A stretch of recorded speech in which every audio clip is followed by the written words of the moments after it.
Hi, everyone. Welcome to the stream today. It's Miriam, and I'm back with another amazing founder story. This time we're chatting with Amee, leader, author, and activist, about her journey and the work she's doing and how her mental health has been played a part in what she's up to. She's been kind enough to help me with the QUOKA project. Welcome, Amee. Thank you for Oh, taking the yeah. time. Yeah, thank you so much. I'm excited to be here and chat with you live. Let's just kick it off with first saying that, I'm really just trying to understand more about what you do and how your journey has been. None of the questions that I ask are a test. This is all just an important part of the research process for me. And so there's no right or wrong answers by any means to anything that I'm going to ask you. Yep, understood. I got it. Any questions before we jump in? Nope, I'm good. Okay, great. I want to pull up your site and would love for you to kind of just talk us through. That's an amazing headshot, by the way. I paid for that, so it's always good to find yourself a good photographer and to have them in your pocket so that you can get good headshots. So Yeah, well, money well spent. So what is your work about? What are you passionate about? What are you doing?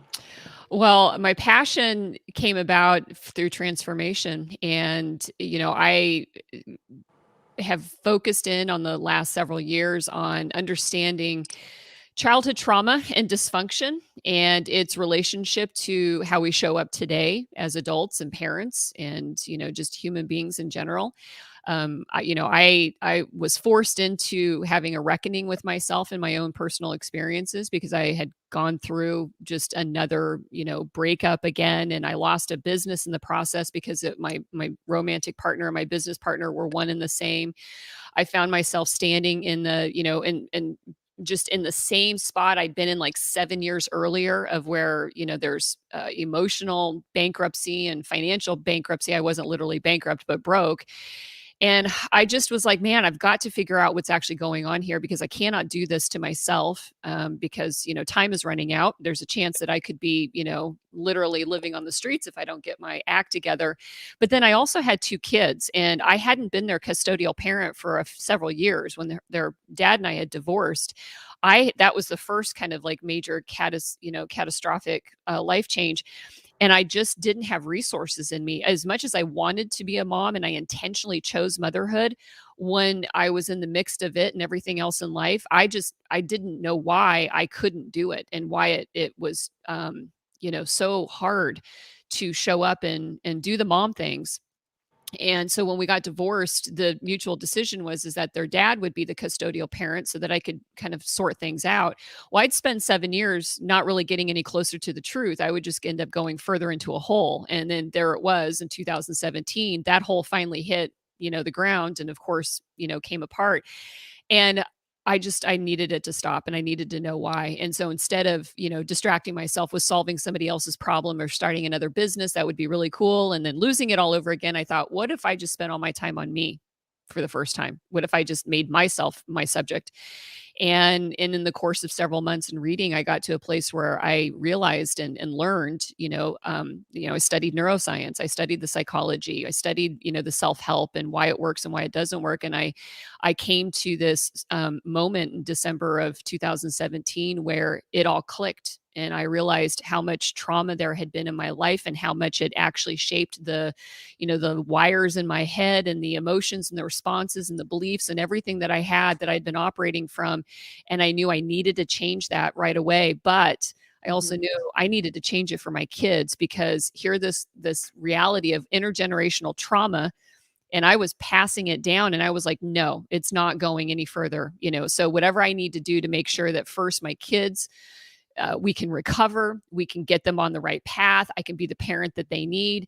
And then, of course, in that process, I became the parent I needed, and I became, evolved. And so today it is, we need to know more about this, just as a culture and society. This stuff isn't taught to us. And so I came back to my entrepreneurship passion, which is, I love starting businesses and being involved in businesses and coaching. And I brought this trauma informed perspective to my business world. And so I wear the hat of working directly with entrepreneurs and leaders on understanding how prevalent trauma is, and also how it can be the next level down behind all the self-help that we try to do and it doesn't work. Well, let's grab a shovel and go just a little deeper, and maybe we can get to actually what's happening. And this isn't therapy, this is coaching us to understand how all these things come together. And then I've got this mission, which is, man, it'd be amazing if we could improve workplaces and bring this awareness of the prevalence of trauma to workplace, and understand how our work environments can also be the triggers or re-trigger people. And then what we do as business leaders, we send people home. And guess what? That's how trauma gets passed down, because you don't leave your business problems at work. You take it home with you, and it comes out in you being withdrawn, stressed, not available for your kids, not available for your partners, feeling unsupported.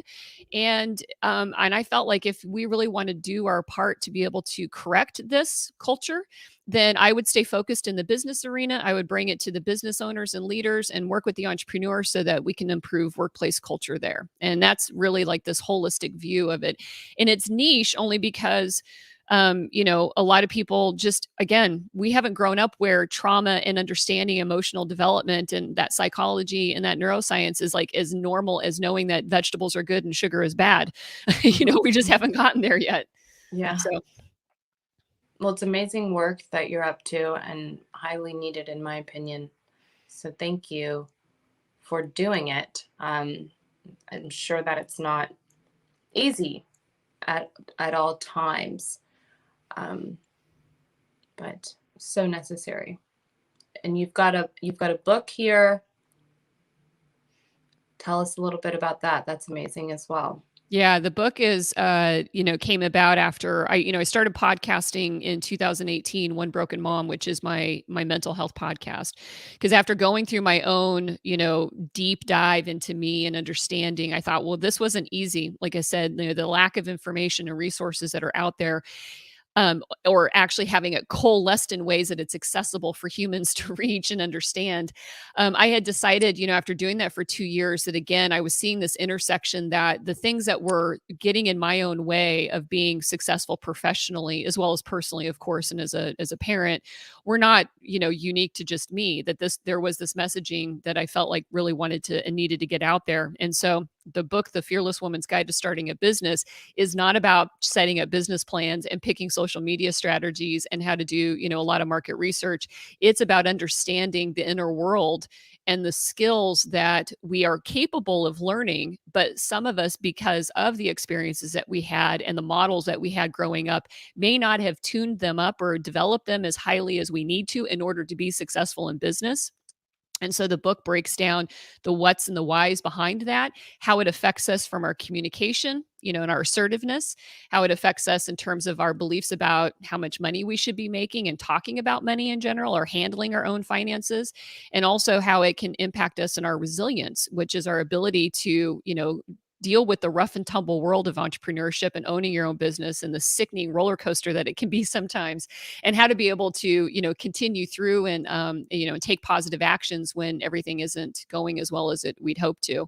And so I felt like that became the way of bridging all the mental health work into business, focused particularly on women, because there is this other thing on top of it, which is the gender biases and stereotypes that also influence what we were taught and how we were told to behave and what we should think and how we need to act.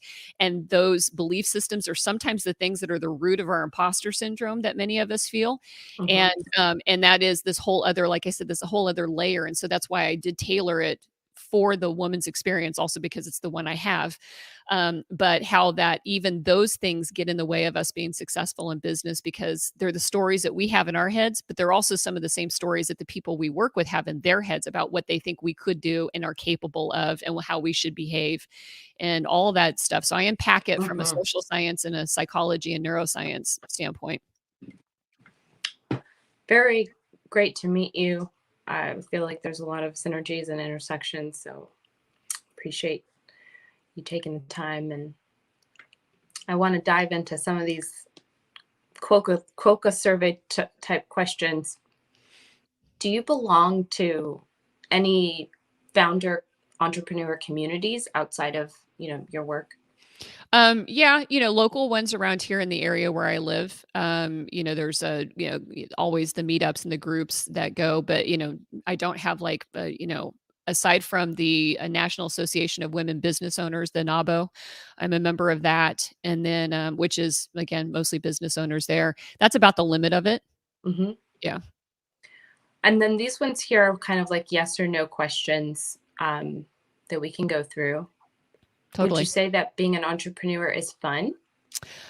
I think so because I'm a person who loves challenges and puzzles and risks. And so when you like that, then yes, it is fun.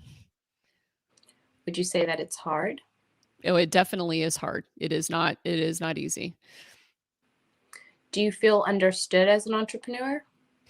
I feel most authentic as an entrepreneur because I feel it fits me the best. And so when I'm in my entrepreneur role, yes, I am definitely understood. Hmm. Do you feel listened to? It depends on the day. Right. So I think that yes, I do usually have capture an audience of people that do listen and Hmm. seek advice and stuff like that. Ask my kids some days and I can't get them to listen to anything, but Right. When you're looking at the people around you, do you feel like they understand your problems and challenges that you face as an entrepreneur? yeah, because I intentionally put myself with people that would get that experience. I've been with people that don't, and it's very lonely in that way. And so by intention, I associate with folks that would understand that either they're entrepreneurs themselves or they at least have been around that experience. Hmm. Would you say that life as an entrepreneur is depressing at times? It's disheartening, definitely. Yeah, especially when we set goals and we don't get them, and then our first instinct is to feel bad that we failed, and then we have to dig ourselves out. So there's definitely that aspect to it. Mm. But you describe it as disheartening, not really depressing. Yeah, I wouldn't say for me personally, I wouldn't use the word depressing. It would be like Yeah. I said, a disheartening. Yeah. Do you feel pressure as an entrepreneur to be involved in communities either online or in person? That's an internal pressure point, to do that. I do know that networking is an important feature of being an entrepreneur. You have to do that. I have to find balance between showing up and doing and participating in things that feel authentic to me and yet still help me achieve my goals. And so, yeah, sometimes you see messages that say you have to do it this way, and I'll buck that like Clubhouse, like it's like Hmm. not doing it. I know people swear by it, but it's not a thing that I feel like is how I show up the best and how I engage and communicate with people the best. Hmm. Hmm. So I Do would you, say yes, there is. Yep. okay. Do you enjoy helping others and solving problems? Absolutely. That's why I do this. I love being able to help other people. Hmm. Well, when it takes you a few days to get back to someone who's asking for your help, do you feel guilty? No, I don't. Do you feel pressure to appear to look like you know what you're doing as an entrepreneur? Always. Do you always feel confident that you know what you're doing as an entrepreneur? No, I don't. I have a lot of those negative self-talk beliefs that I have to cheer myself and self-coach myself out of. Hmm. Do you have people that you can speak to about your deepest thoughts and challenges about being an entrepreneur? I do. Yeah, like I said, I've intentionally put a circle in my, within grasp of me of people that would understand that I can communicate like that with. Do you feel comfortable asking for help when you need it? Yes and no. It's a skill that I've had to learn to be more comfortable with because I've grown up with the need for independence and that Hmm. bad idea that you can't count on anybody. So sometimes I'm better at it than some days. Right, that makes sense. Well, what do you like best about being an entrepreneur? You mentioned helping people, but is that your why? No, my why for doing my business is to be able to have peace. And peace comes from being able to not feel trapped and being able to have some sense of control over what I can and can't do, who I can say yes and no to, and being able to choose work that actually makes me feel, that's in integrity, it's integral to who I am as a person. And I have gone in and out of entrepreneurship and into working for people, and I find myself feeling like, um, that I don't get that when in the employ of other people. And I also am a person who, the routine is not the way I'm wired. I'm wired for the new thing. And so being an entrepreneur allows me to be able to meet new people, find new problems and challenges to solve with them, and to keep that diversity that I need in order for me to feel like, I'm thriving. Mm-hmm. What are some of the challenges, or what do you like least about being an entrepreneur? Um, well, it is a roller coaster, and sometimes the bottom drops out, and that is, it's always in every business, cash flow. And so cash flow is like the least thing. So sometimes you feel like if you don't have enough resources, you're chasing clients because you see the downward slope coming up here, and so you're gripping on, and then you have to ride it out, and you don't know how long that actually will take. And again, my end game is peace. So when I don't have the peace, that's what I don't like about what's going on, at that time. Does that make Mm-hmm. sense? Yeah. You wonder, like, well, why am I doing this? Yeah. Let's say that you were giving some advice to an aspiring entrepreneur. What would you tell them that they needed to fulfill their full potential? A high degree of self-awareness is vital. I mean, there's lots of research and studies that show that, that successful, entrepreneurs and business leaders are the ones that are self-aware. And self-aware means that being able to look at our strengths, but also our blind spots. And if we can't do that comfortably, and it doesn't mean it's perfect, and it doesn't mean we don't occasionally feel bad about recognizing or seeing a blind spot, we won't be able to develop and continue to grow our skills that we're going to need, because mistakes happen in entrepreneurship. Working with people is not, it's a messy job to be able to do that.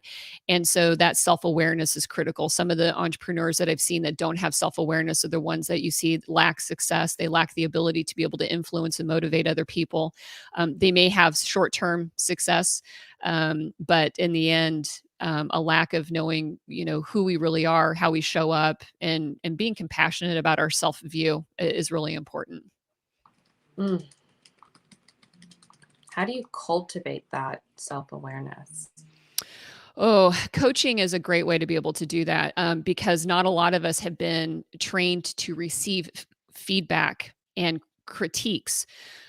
We may have received punishments and criticisms with the intent of shaming, and so that can actually block us from actually receiving feedback or developing that self-awareness. And so sometimes through a coaching process, you can actually learn how to be able to neutralize the triggers that we might get when somebody's trying to give us some advice that would be beneficial for us in our business. But yeah, like I said, that's why I bring that trauma informed perspective, because sometimes our inability to be able to take a look at ourselves is deeply rooted in feelings of shame and guilt, embarrassment, pain, behind when somebody told us something about us. And then we have this feeling that we're inferior, because of these messages that are in there. And so those are, I think that you can do that through therapy if it's really deep seated, or you can do that through the benefit of a coach who's on your team and is there to see you succeed and to be able to teach you how to have that introspection. Hmm. Perfect. Thank you for sharing that. Mm-hmm. So, now that you've shared that, do you feel like you have everything that you need to fulfill your full potential as an entrepreneur? I know I have the capacity to fill my full potential as an entrepreneur. Whether or not I have everything I need, it will depend on the task in the moment and the day and whether I need it. Some days I need to look myself in the eye and motivate myself. And some days I need tools and resources to be able to pull something off. And some days I need somebody to remind me that, that I'm doing something good and to keep at it. So yeah, like Hmm. I said, it comes and goes. Right. Yeah. Well, let's say, you're facing one of these challenges. You want to learn something new, perhaps. take your business to the next level. Where do you go to find that information, get that support?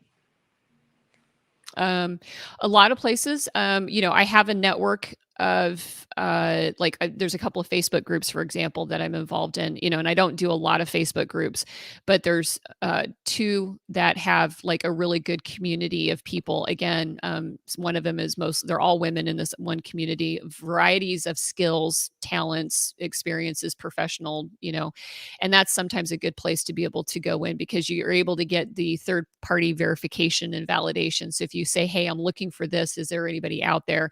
You're able to connect with somebody that way. I found that to actually be pretty successful. And then, like I said, I have people in my network. So if I'm looking for something in particular and I know they happen to be an expert in that area, then I'll be able to reach out to them and to ask if they have recommendations or referrals for something that could be beneficial or useful for me. And how long does it typically take you to get that help or support information that you're looking for? Oh, with social media and platforms like that, it's instant. As soon as you put it out, the answers are, starting to come in. So in under a day, I've got a direction that I'm pointed towards. Mm-hmm. Okay, let's talk a little bit more about your mental health.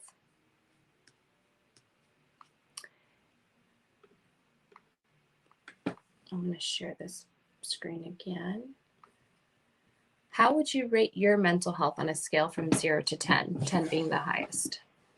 I'm up on the upper end. Like I would say 8, 9. Okay. Yep. And how does your response to that question make you feel? I feel really good and proud of myself. That's a lot of work that I've done intentionally to be in a place where I am today. Mm-hmm. So would you say that makes you feel like a 10? Yeah, definitely. Out of this list here, and you can choose as many as you want, what aspects are negatively impacted when you have felt less than great mentally? Let's see, romantic relationships, budget, employment. Is that the whole list? Because the last one I can see is romantic relationships. Is there any? Oh, okay. And then activity. Yep. And then let's choose whether the following items have a positive, neutral, or negative effect on your mental health. Social media. Well, it has positive and negative. Some days it's uplifting, and then some days it's, I turn it off and I don't jump on it because I just don't want to see what's going on. Mm-hmm. So, yeah, is that where you'd put that as no effect? Yeah, it kind of neutralizes it. Some days it's good, some days it's bad, and then just neutral. Yeah. The news is mostly negative, so I kind of stay away from that. Mm-hmm. Family is positive. It's just me and my kids, and it's a positive experience. Let's say friendships are in the middle there, because I had to when I shifted my life around, I had to change my friendships, and so I have a very small network. It's not as big as I'd like it to be at this moment, which is one of the things I'm working on growing is building more people into my circle. So it's kind of in a balance. Mm-hmm. Well, I'm glad that we met. And work my way into the circle. Totally. Work has a positive, definitely. Definitely volunteering, giving back is positive. All the feels there. Mm-hmm. And romantic, I'm not in a personal relationship right now, and I'm actually really happy about that. So I don't know how you would want to rate that. Like I've never felt better, honestly. Feel pretty good. So maybe would you say that romantic relationships have a negative effect on your mental health? Um, the thought of dating does. Like I just have no interest in doing that, and all I can see is I have so many of the good things going on in my life that right now I don't see that we're dating as a positive influence to it. So it's either a no effect or it's a negative. Okay. I'm just put no effect. Okay. For now. out of the ones here, which has the most positive effect on your mental health? Let's see here.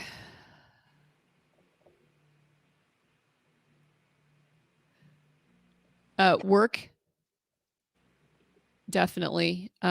Because it's not necessarily volunteering, but yeah, volunteering, because my podcast is volunteer. Like, I mean, there's no money coming in from that. I do that completely as a volunteer and giving back, and that's also very fulfilling and rewarding.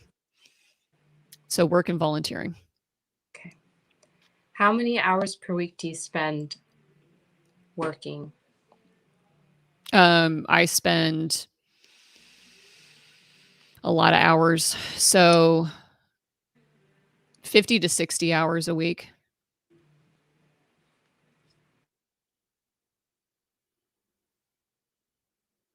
Oh, you're muted, or I don't hear you. Can you hear me now?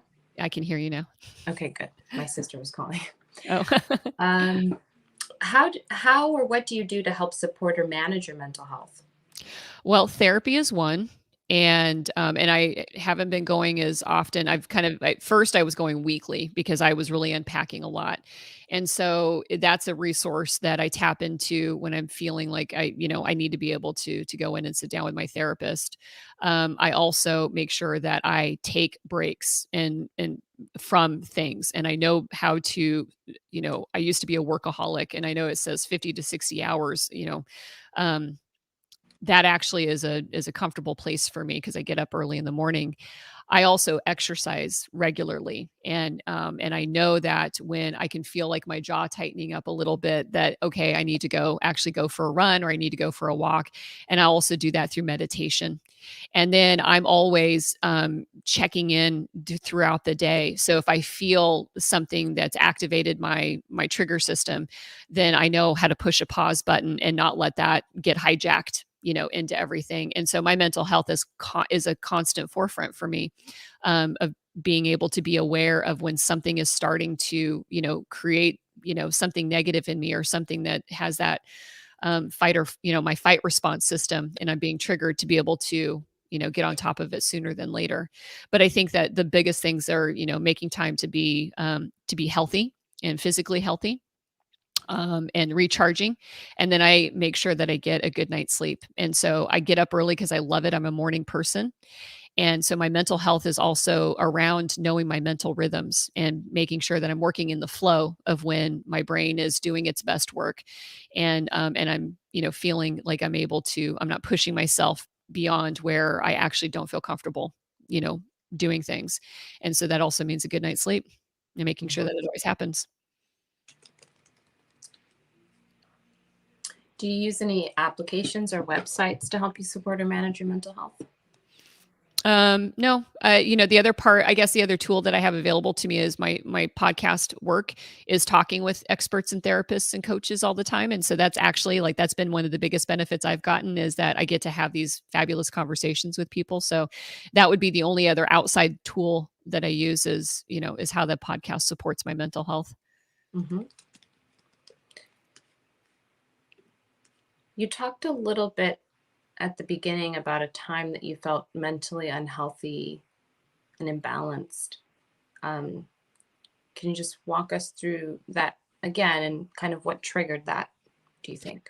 Um, uh, a lot of it was due to abuse. When we go back in time, first of all, I circled up in my life with people that were familiar, but not good, but they were familiar for me. And that was people that were very self-centered.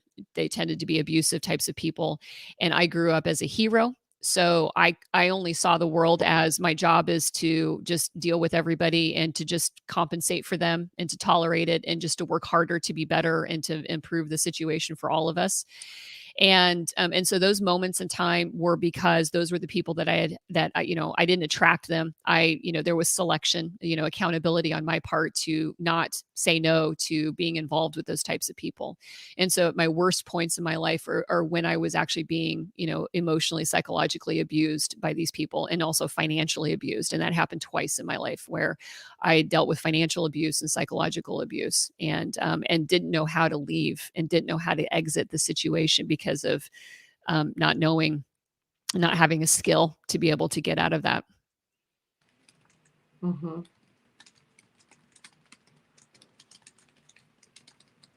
Yeah. Just writing down notes here. It's okay. Do you talk to your family about your mental health?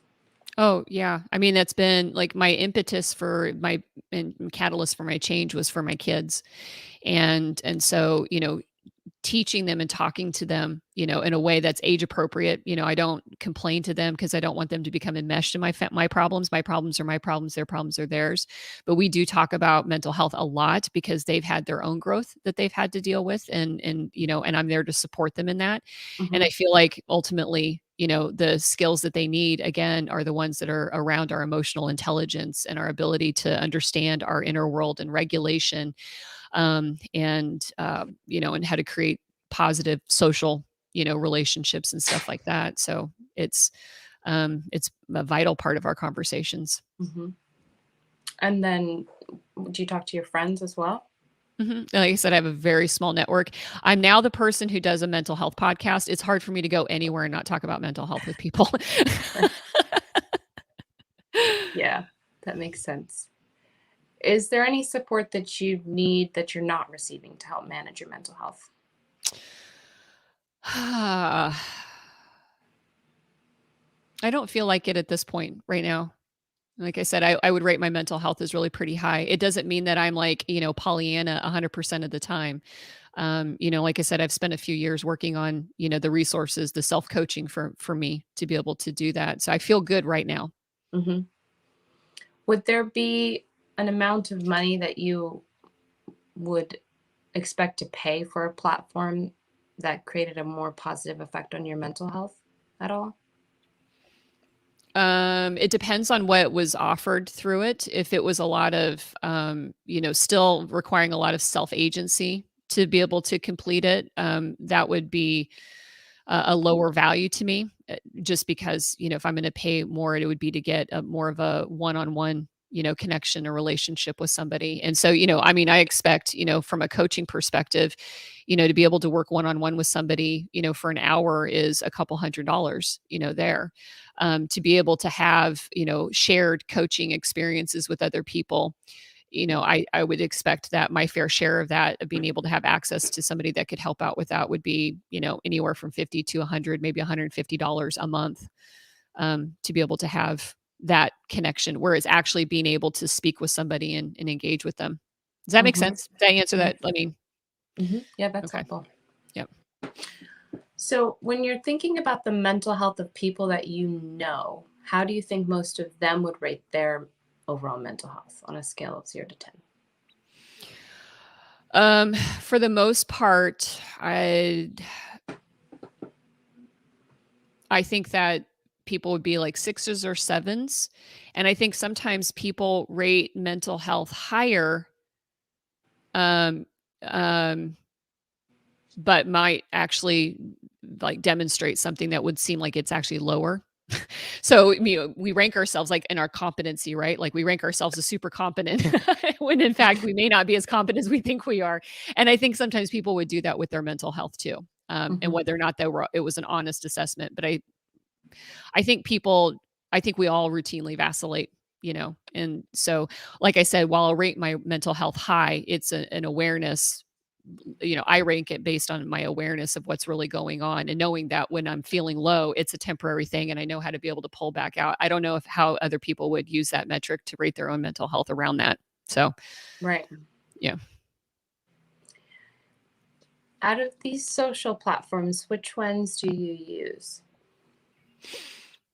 Facebook and Instagram mostly. I'm on Twitter, but it's just a doom scroll, I feel like, so I don't use it that often. Mm-hmm. And then I've tried Reddit. Reddit's conversations are too triggering for me, like Mm-hmm. in the mental health field.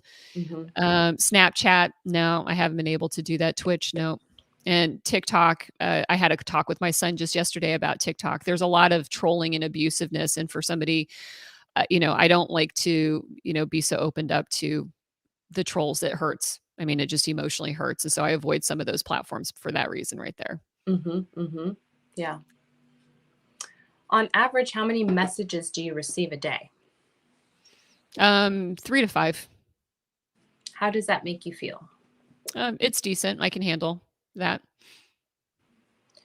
How many messages do you send a day? 6 to 10. How does that make you feel? It's tolerable. It's decent.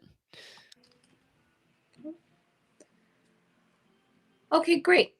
So now I would love to get your honest feedback. If you have a few more minutes, I can send you a link to look at the QUOKA site. Mm-hmm. And I'm hoping you can just kind of think out loud while you look at it. Like nothing you say at all will, make me feel sad or anything. So I can send it to you. And then are you able to share your screen through the stream there? I should be able to. It looks like I have a share button here. Okay, great. That way we can kind of see what you're seeing. Oh, yeah, and I've actually already got it open. Agree and continue. Okay, so if I go over here, I'm going to close my website down.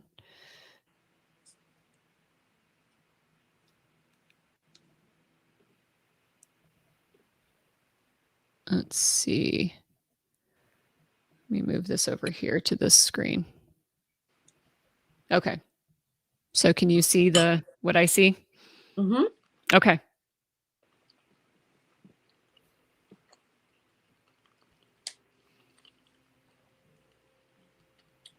So anything that comes to mind?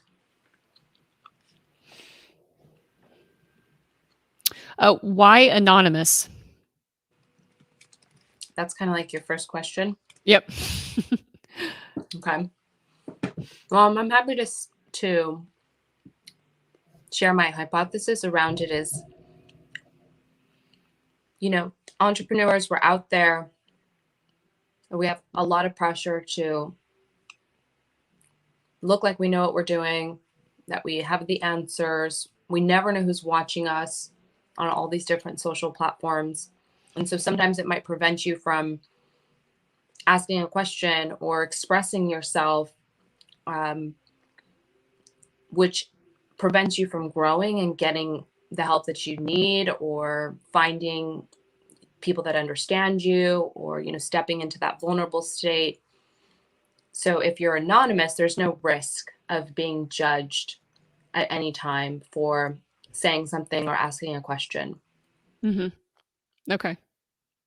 And that would make sense. That's not a for me personally, that's not a feature. I feel like I have been doing a very vulnerable, very public who I am and what I do. So that's why I jumped out at that, let's see here. That Okay. makes total sense.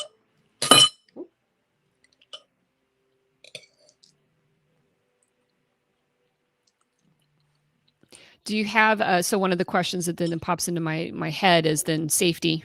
If there's anonymity there, how do we know that we're safe using something like this? And I think about that from the perspective of a woman, Mm-hmm. So all the messages that come in to QUOKA first get what I'm saying analyzed. I'm trying to find a better word for that because it's kind of like a little scientific, but they get read. Right. Prior, someone's looking at them. someone else sees them before they go out. So when a member signs up, they set preferences on what kind of messages they're wanting to get, and then if the message doesn't necessarily fit or if it's just complete spam, it doesn't get passed along necessarily. Mm-hmm. So if I actually put this in and send a text. Cool. Okay. And it looks like I got my notification. So then we're in this community here. Yeah. Okay. You're in. I'm in. So become a member, send and receive become the best founder and support others.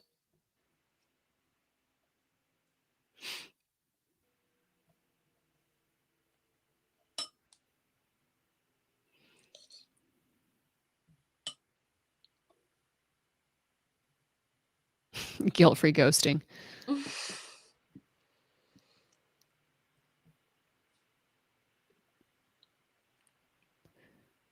Okay, I'm going to click over to the FAQs and just see what's going on here. Cool. Yeah. No one's ever done that before on the live stream. I wonder if people look at my FAQs.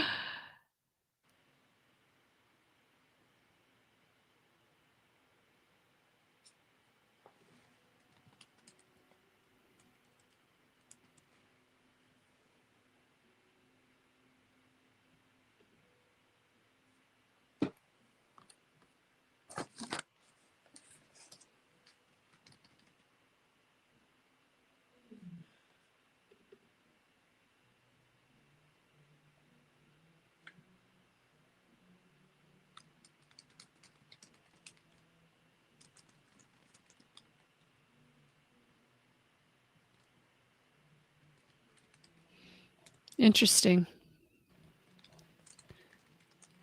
So, let's see, that's not what I meant to do. It went to the doc thing there. So go ahead, ask me the question. I'm here helping you. Yeah, no, and I'm happy to answer any questions you have for sure. But so what words come to mind when you're first visiting the website?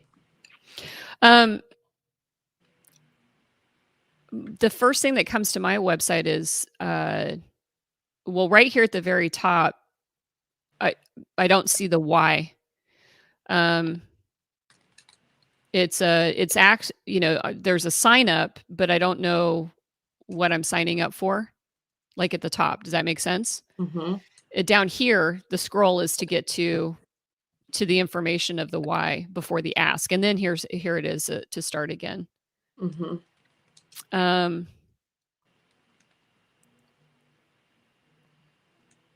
the other thing that I'm wondering about too is I don't really understand how this works. I don't think there's enough context for me to be able to see how this actually would apply to me in my life, like how, a demonstration of how it's actually used. Now, I'm a person who scans fast. So I'm giving you this perspective of, this is literally how I go through here. And we make decisions really pretty instantaneously. That's just the way our brain actually works. Yeah.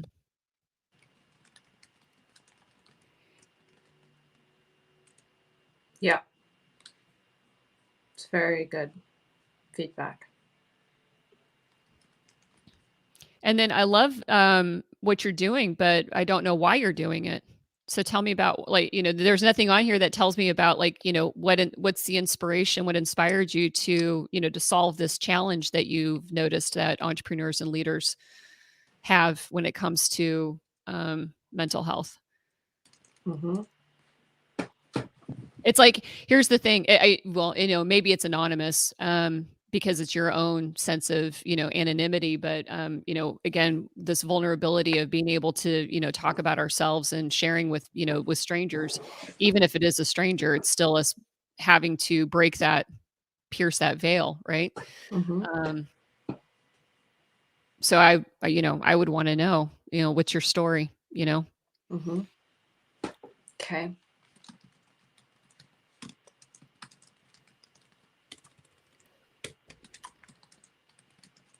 All right. Wonderful. Do you want to be added to my mailing list? No pressure at all there. Yes. Go ahead and add me to your mailing list.